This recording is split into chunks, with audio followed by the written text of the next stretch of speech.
მალე ოზურგეთელი მოვაჭრეები მათთვის განკუთვნილ სპეციალურ შენობაში გადავლენ. დღეს სამუშაოები ძველი ბაზრის მიმდებარე ტერიტორიაზე მუნიციპალიტეტის გამგებლის მოვალეობის შემსრულებელმა კოტე შარაშენიძე მოინახულა.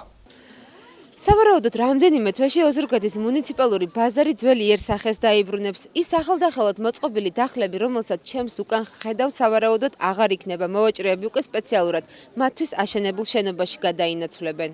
შენობის დასრულების შემდეგ ყველა მოვაჭრე დახურულ სივრცეში გადაინაცვლებს, სადაც პროდუქტების შესანახად საჭირო პირობები იქნება.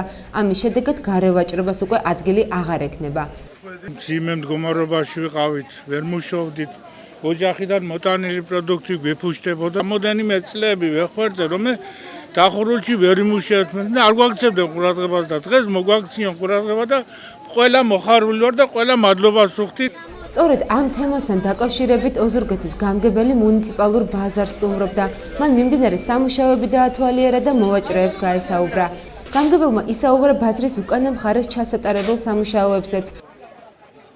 გარევაჭრობას ჩვენ ნამდვილად ამ წუთისთვის ვერაფერს ვერ ვაკეთებთ გარევაჭრობასთან დაკავშირებით, იმიტომ რომ ალტერნატიულ ფართს ვერ თავაზობდით ამ ადამიანებს და ჩვეულებრივად ეს ხალხი, რომლებიც ქუჩაში ვაჭრობენ, შემოვლენ და ამ ესე იგი ტერიტორიით და ამ ფართით ისარგებლებენ. ჩვენ ბაზრის უკანა შემოსასვლელს ასფალტს დავაგებთ შემოსასვლელში, იქ მოწესრიგდება შესაბამისად სანიაღვრე არხების და ადამიანებს გაუჩნდებათ სურვილი, რომ ასეთ მოწესრიგებულ გარემოში შემოვიდნენ ივაჭრონ. კოტე შარაშენიძის განცხადებით მშენებლობა სავარაუდოდ ზაფხულის ბოლოსთვის დასრულდება.